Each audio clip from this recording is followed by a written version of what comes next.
Diane Ouellette, responsable des communications de la Ligue de hockey d'excellence du Québec, volet masculin. Bienvenue à Sur le banc des joueurs. Aujourd'hui, je veux mettre en lumière un rôle important. Ces professionnels-là jouent de plus en plus au sein du hockey. Ils sont même obligatoires au sein des équipes de la Ligue de hockey d'excellence du Québec à partir de la catégorie M15-3A, M15-3A Elite et M17-3A. On doit les voir, peu importe où se déroule le match dans la province de Québec. Alors, j'ai invité Madame Vicky Fife, qui est physiothérapeute du sport, qui va venir nous parler du rôle que les physiothérapeutes jouent au sein des équipes de la LHEQ, l'importance de leur présence. On sait que le hockey change, Vicky, alors c'est de plus en plus important de vous avoir près de nos équipes. C'est intéressant de voir que justement la réglementation change, puis ça devient peut-être une obligation pour les équipes d'avoir ces professionnels-là autour de leurs joueurs, là. Ben, c'est rassurant, hein? Mais avant de nous parler de ça, Vicky, peux-tu nous parler de toi? Qu'est-ce qui fait que toi, t'es intéressée comme ça à la physiothérapie du sport? Tu sais, moi, j'arrive d'une famille où mon frère, plus vieux que moi, a joué au hockey. Mon père a joué du hockey universitaire aussi. Après ça, les deux se sont beaucoup impliqués comme officiels. Fait que j'ai toujours été dans les arénas là, dès le plus bas âge que je me souviens, j'ai commencé à marcher puis j'ai chaussé des patins, là. Fait que ça a toujours été pour moi un endroit paisible à être dans un aréna, même s'il fait froid. C'est ce qui m'a intéressée là, à me diriger dans des études au niveau de la santé. Je savais que je voulais intervenir auprès des gens, à aider les gens à être en bonne santé, pouvoir pratiquer leur sport. Étant moi-même une sportive, j'ai joué au basket, j'ai joué au hockey, j'ai fait du patinage artistique. Donc, ça a été pour moi naturel de me diriger dans ce domaine-là. Là, on voit en arrière de toi que tu es impliqué au sein des équipes Québec, le hockey élite avec Hockey Québec. Ça fait combien de temps que que tu t'impliques? J'ai commencé mon université en physiothérapie à l'Université de Sherbrooke en 2010. À partir de ce moment-là, je me suis impliquée avec le Midget 3, avec les cantonniers de Magog. Tout au long de mon implication avec les cantonniers, ça m'a ouvert des portes, ça m'a donné de l'expérience, j'ai croisé des gens. Puis ces portes-là qui se sont ouvertes, dans le fond, ça m'a amené à m'impliquer dans le programme Excellence d'Hockey Québec en 2000. C'est 2017 que j'ai commencé, donc c'était le début du processus pour les Jeux du Canada 2019. À partir de ce moment-là, j'ai toujours été impliquée dans les camps estivaux de programmes d'excellence avec Hockey Québec. Et j'ai aussi un petit peu d'implication aussi au niveau du hockey universitaire avec les équipes de McGill University, puis un petit peu avec aussi les Piranhas de l'ETS qui sont tout nouvellement rentrés là, dans le programme universitaire. On dit obligatoire au sein des équipes de la LHEQ que c'est que des physiothérapeutes qui viennent à ce moment-là, qui couvrent ces matchs-là. Cet élan-là de raffermir un peu la réglementation pour savoir qui couvre les matchs.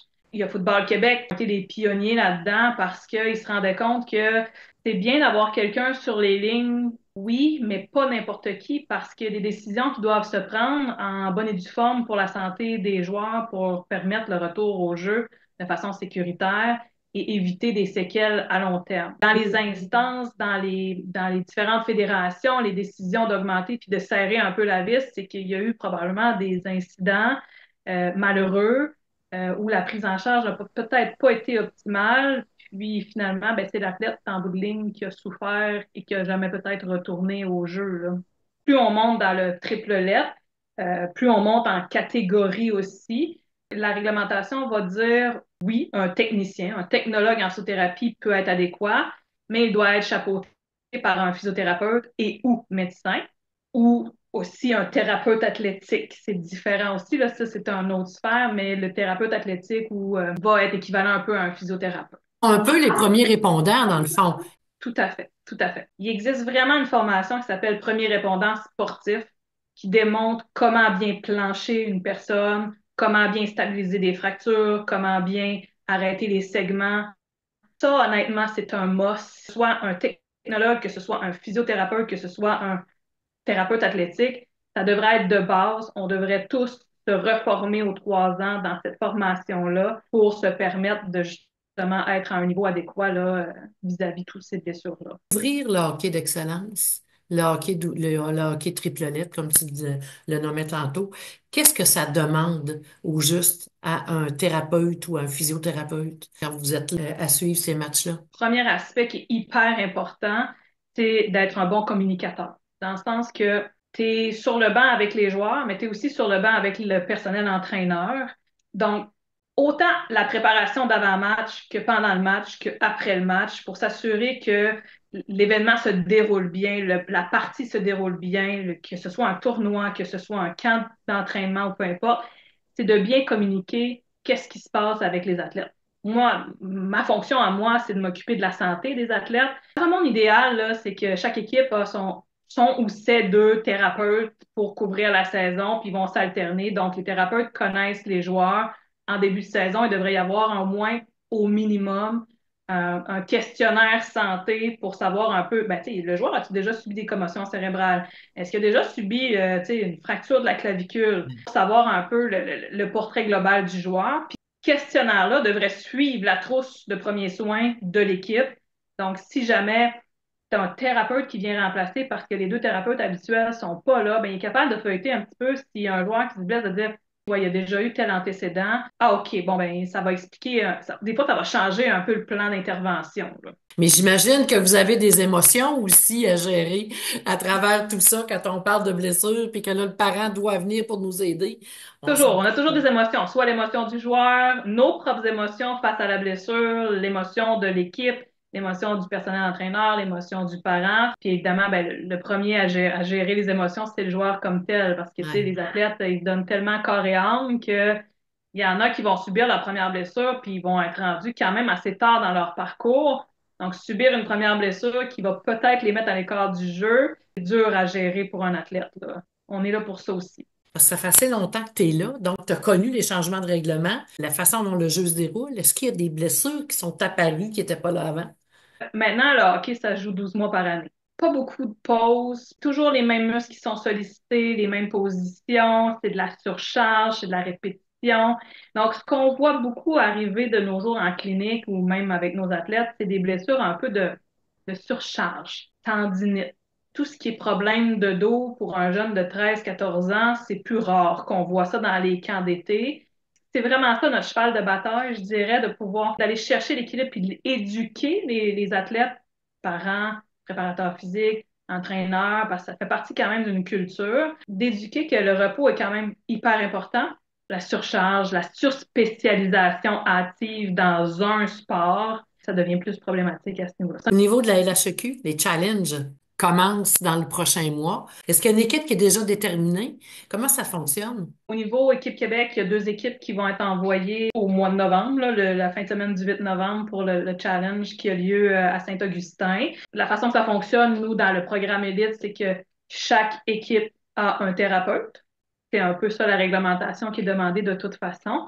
Donc, tu sais, règle générale, quand on arrive dans un challenge comme ça, on s'assure d'avoir le protocole d'urgence de l'aréna où a lieu l'événement. S'il n'y en a pas, ben, on s'en crée un entre thérapeutes, là. Dans le fond, c'est important, entre chacune des, tu sais, avant chaque partie, les thérapeutes se présentent pour dire, hey, ben moi, je m'appelle Vicky, je suis physiothérapeute. Comment on intervient si un joueur qui reste sur la glace? Je vais te faire tel signe, tu viens me rejoindre, mon préposé à l'équipement va m'amener mon équipement. Si c'est tel cas, on fait ça. Si c'est tel autre cas, on fait ça. Si je te vois sortir avec un de tes joueurs pour aller au vestiaire pour évaluer ta blessure, ben, prendre le relais pour les deux bancs. Fait que s'il y a un autre joueur qui reste à la glace, même si c'est pas mon joueur, inquiète-toi pas, dans le relais. On est vraiment là pour les interventions d'urgence. Donc, si jamais il y a quelque chose qui se passe sur la glace, outre que ça, nous, dans notre rôle dans le programme Excellence, entre autres, ben, c'est de jouer aussi un rôle dans la prévention des blessures. Dans la prévention des blessures, ce qu'on veut dire par là, c'est s'assurer que le joueur soit au maximum de sa capacité tout le long du tournoi, parce qu'on s'entend, alors on peut pas juste une partie aux deux, Non, trois non. jours, c'est deux parties par jour, fait que le volume est excessivement grand. Donc, le risque de blessure va augmenter un petit peu plus à ce niveau-là à cause du niveau de fatigue. Les muscles, la réaction, etc., est pas le même. Donc, nous, on va vraiment s'assurer que nos joueurs s'impliquent de façon convenante dans les activations avant un match de hockey hors glace. On prépare la machine, on réchauffe les muscles, on active les muscles, on fait monter la température du corps pour pas arriver à froid sur la glace quand la rondelle va tomber sur la glace, et là, boum, il faut commencer à jouer. On va leur demander de bien s'impliquer dans le retour au calme après la partie, dans le sens que on va faire des étirements des muscles qui ont été plus sollicités pour le hockey. On va faire de l'automassage avec des balles, avec des rouleaux à massage, là, des foam rollers. Es-tu bien hydraté? Parce que là, tu viens de suer comme ça se peut pas. ben, si tu veux être en forme pour ton prochain match, il faut déjà que tu commences à penser à te réhydrater parce que la déshydratation va amener un niveau de fatigue, puis ton niveau de performance ne sera pas le même pour un tournoi comme ça. Donc, on va jouer vraiment dans plusieurs sphères pour, oui, les interventions d'urgence, mais on va aussi essayer de faire la prévention des blessures parce que on aime ça travailler, mais on aime ça aussi que les joueurs Ouais. soient bien puis que puissent jouer au hockey parce que le hockey, c'est le fun, tu sais. Oui, Les ben non, thérapeutes c'est du ça. sport qui trippent autant au niveau sportif que l'athlète, de devoir retirer le joueur, c'est une des dernières choses qu'on veut faire. Puis souvent, on est perçu comme les grands méchants parce que les tournois, c'est des belles visibilités pour les différents recruteurs. Quand on a une blessure, souvent, là, on voit toutes les étapes défiler dans leur tête de dire, bon, là, je suis blessé, là, je peux plus jouer mon tournoi, là, je me ferai plus voir, là, je serai pas recruté. Fait que c'est juste de dire, oh, attends un petit peu, là, c'est un tournoi parmi une saison. Fait que des fois, c'est de relativiser les Ouais. choses, de ramener les choses, puis de dire, OK, ben, moi, là, avec ce que je t'évalue aujourd'hui, ça devrait prendre ça de temps. Mais on va quand même aller demander l'avis médical d'un médecin, on va aller investiguer par des imageries, à la limite, si on a besoin.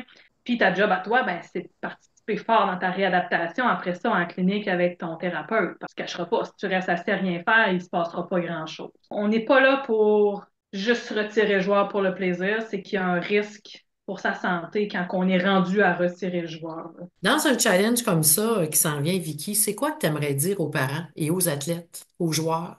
Ce serait quoi le message qu'on pourrait leur donner? Moi, à chaque fois que je rencontre des athlètes en début de challenge comme ça, je leur dis toujours, si tu as un moindre inconfort, un petit bobo qui te traîne, que tu commences à sentir, ça te rend pas honneur de le cacher. Les gens d'expérience de hockey vont finir par savoir que non, ce joueur-là, je l'ai vu dans un autre tournoi, je l'ai vu dans une autre partie, ça fait une saison que je le suis, puis là, il arrive dans un challenge, il est simili-blessé, puis il ne veut pas le parler parce qu'il veut pas se faire couper du challenge. Ça rend pas honneur. Il sera Il, pas à son 100% sur la il se glace. nuit en quelque sorte. Exactement. Puis le rôle des physios sont là pour, ben, physio, thérapeute athlétique, peu importe, sont là pour traiter aussi avant les parties. Faire traiter par le physio, le peut faire un taping, un attel pour t'aider à prévenir que la blessure se rempire de game en game. Donc, ça, c'est d'être honnête envers ton corps puis de juste en discuter. Arrive avec le désir de, oui, d'avoir du plaisir, une bonne compétition, puis de tout faire en sorte pour que ton corps d'athlète soit à son maximum. Fait que le soir, si tu as encore ton cellulaire dans ta chambre, ferme-le vers 9 heures pour avoir ton 8 heures de sommeil au minimum, parce qu'on sait que les athlètes qui dorment moins que 8 heures, surtout adolescents, sont 1,75 fois plus à risque de se blesser. Fait que le sommeil, hydrate-toi bien, nourris-toi bien, puis prépare-toi bien à tes matchs. Là, tu sais, si tu as un thérapeute qui t'accompagne pour faire ton activation, hey, profite-en, écoute, prends tout ce qu'il a à te donner parce qu'il est spécialisé là-dedans et il va te donner des exercices pour bien préparer ton corps spécifique à ton exercice. La flamme que le sport d'équipe t'amène, ben, quand tu es physiothérapeute, oui, tu es un peu dans l'arrière-plan, mais tu fais quand même partie de l'équipe. Voir les joueurs partir au début de saison, d'évoluer, il n'y a rien de plus beau que ça finalement, là. Parler avec le personnel entraîneur qui ont des expériences incroyables, expérience hockey, mais expérience de vie aussi, parce que le hockey, ça reste que, oui, c'est un sport, mais c'est une école de vie aussi. Tu apprends à devenir une personne aussi en dehors de tout ça. Oui, c'est magnifique, là. Je dirais que pour les joueurs qui vont participer au challenge qui s'en viennent, là, amusez-vous. Le hockey, c'est le fun à la base. Essayez de garder un esprit que c'est le fun. Bonne chance dans ces compétitions-là qui s'en viennent. Aux parents, appuyez vos enfants, puis venez nous voir si vous avez des questions. On est toujours ouvert de discuter avec vous si vous avez des inquiétudes. Le travail d'équipe, hein, finalement, le thérapeute, le personnel entraîneur, l'athlète, on est là pour le bien de tous. Merci, Vicky, et on va te souhaiter une excellente saison. Ben, merci bien.